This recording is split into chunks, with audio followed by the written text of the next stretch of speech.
Bonsoir. Avec le Kosovo, puis l'Afghanistan, puis l'Irak, on pourrait croire que la communauté internationale intervient désormais contre les régimes qui oppriment leur population. Ces interventions ne seraient plus menées en fonction des seuls intérêts des États, mais en fonction d'un droit d'ingérence, d'une morale qui se voudrait universelle. Eh bien, je vous propose de soumettre cette idée dominante à un classement des situations et des interventions ces 5 dernières années, en prenant 3 exemples. Le premier, c'est l'Algérie. En 1992, à la suite de la victoire du Front islamique du salut, au premier tour des législatives, les militaires algériens annulent le deuxième tour et poussent le président algérien à démissionner. Le succès du fils révèle un malaise politique et social profond de la société algérienne, auquel le régime répond surtout par des arrestations massives.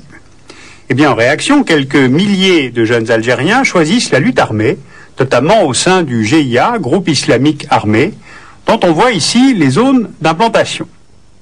La population algérienne se trouve ainsi plongée dans la guerre civile, directement ciblée par des massacres, dans la région d'Alger, à Médéa, à Ain Defla, à Chlef ou à Relizane, où elle se trouve comme sommée de choisir par la terreur son camp. Car si la violence est d'abord celle des groupes armés islamistes, elle devient aussi celle du gouvernement, sous le motif de lutter contre les terroristes. Alors on doit faire ici 3 constats. Les attentats n'ont jamais eu lieu vers les puits de gaz ou de pétrole. On voit ici la limite sécurisée par l'armée algérienne. Et d'ailleurs, les exportations d'hydrocarbures n'ont jamais diminué pendant la guerre civile.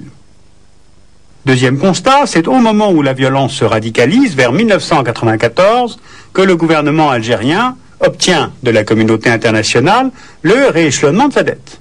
C'est un geste qui permet au pouvoir algérien de financer sa guerre contre la poussée islamiste et, au fond, à l'Europe, d'éviter le flux migratoire important que provoquerait une chute du régime à Alger. La guerre civile a tué plus de 100 000 Algériens, en a déplacé plus d'1 million. Or, et là c'est le 3e constat, les organisations humanitaires n'ont jamais pu avoir un accès aux victimes, car cela leur a été toujours refusé par le gouvernement algérien. Alors en somme, en s'abstenant de toute forme d'intervention, la communauté internationale choisit non seulement de ne pas protéger les Algériens en danger, mais plutôt de soutenir le régime en place pour que soit préservée la stabilité du pays. Eh bien, dans cette catégorie de l'abstention, l'Algérie n'est pas isolée. À l'échelle mondiale, on retrouve la même abstention, la même politique de laisser-faire en Colombie, au Burundi, au Rwanda, en République démocratique du Congo, jusqu'à l'intervention limitée en Ituri, et bien sûr en Tchétchénie. Algériens, Rwandais, Colombiens, Tchétchènes, autant de populations directement en danger, mais qui ne suscitent pas pour autant une intervention internationale. Deuxième cas de figure, le Soudan. La guerre au Soudan commence en 1983 dans la région du Haut-Nil avec l'insurrection du SPLA, c'est-à-dire les forces sudistes pour la libération du peuple soudanais, qui prend les armes contre le pouvoir nordiste arabo-musulman de Khartoum. Après avoir été nourrie par les alliances de la guerre froide, cette guerre, pour le partage du pouvoir, trouve ensuite 3 nouveaux ressorts. D'abord l'arrivée au pouvoir à Khartoum en 1989 du Front national islamique qui veut réislamiser le Soudan, y compris les populations chrétiennes et animistes du Sud.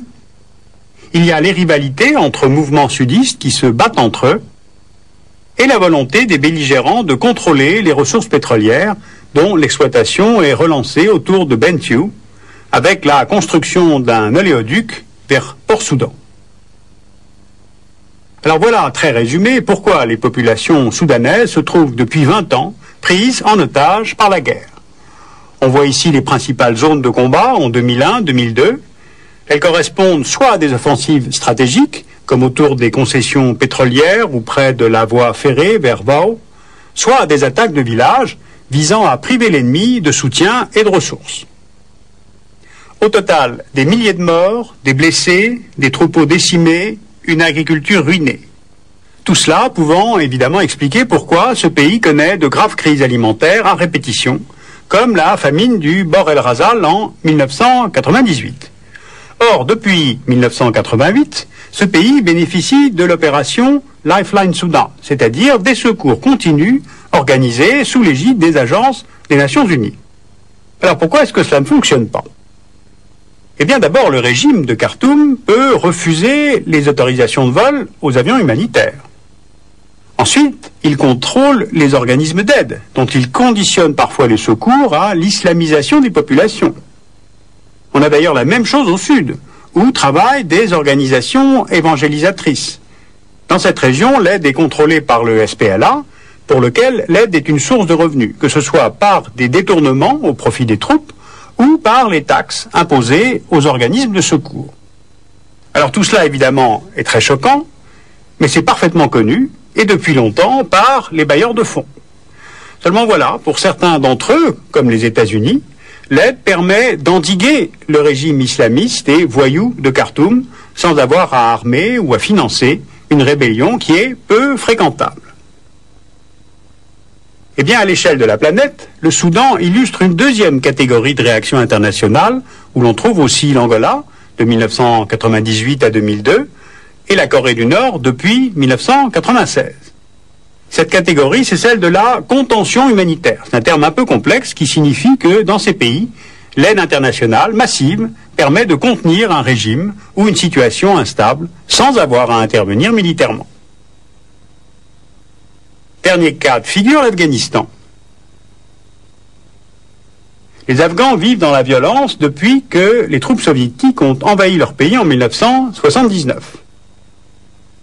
Après le retrait de l'URSS, ils subissent ensuite la guerre civile, qui est interrompue à son tour en 1996 par des étudiants en religion venus du Pakistan, les talibans, qui conquièrent la plus grande partie du pays, qu'ils placent ensuite sous un régime islamiste tout à fait intolérant.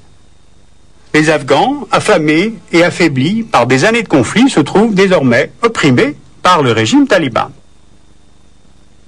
Parmi les symptômes les plus visibles de la souffrance des Afghans, la fuite, pendant 20 ans, d'environ 3,5 millions d'entre eux, soit 20% de la population afghane, allant se réfugier en Iran et au Pakistan. Alors l'intervention militaire déclenchée par les Américains le 7 octobre 2001 conduit à la chute du régime des talibans et délivre les Afghans de cette dictature. Cette intervention appelle aussitôt deux remarques. Elle n'a été conçue que pour riposter aux attentats du 11 septembre en poursuivant les hommes de Ben Laden. Si l'opération vise aussi les talibans, c'est parce qu'ils sont les hôtes d'Al-Qaïda. Cela n'a rien à voir avec la souffrance qu'ils infligeaient depuis longtemps aux Afghans. Ensuite, les représailles américaines sont légitimes, mais elles sont mises en scène comme une opération de secours à la population afghane. On se souvient des images de vivres largués par les avions américains, et au total, ces vivres auront permis de nourrir 1 million de personnes, mais pendant une journée. Voilà comment, en Afghanistan, l'aide américaine fut utilisée à des fins de propagande pour cautionner une intervention militaire, pour camoufler une opération stratégique en guerre, soi-disant juste et humanitaire. Alors, dans cette catégorie des guerres dites justes, on trouve d'ailleurs ces dernières années des interventions en Sierra Leone, au Kosovo ou au Timor. Bien, résumons ces réponses de la communauté internationale face aux crises. Le laisser-faire, d'abord, quand on choisit de ne pas réagir face à des gouvernements engagés dans une guerre totale contre leurs opposants, c'est un permis de tuer pour qu'un régime ou même une région puisse rester stable. Deuxièmement, utilisation des secours pour endiguer une crise politique. On a vu l'exemple de la Corée, du Soudan, c'est de la contention humanitaire. Et puis enfin, les guerres dites justes, dans lesquelles l'aide humanitaire sert à cautionner des opérations militaires. Alors cette typologie que je viens de vous présenter a été établie par Médecins sans frontières. Vous pouvez la retrouver dans ce livre sur les populations en danger et qui vient d'être publié chez Flammarion et qui s'intitule « À l'ombre des guerres justes ». C'est un livre où vous pourrez approfondir les crises que je viens d'évoquer et qui propose une analyse critique de l'aide humanitaire ou plus exactement du mauvais usage que l'on peut en faire.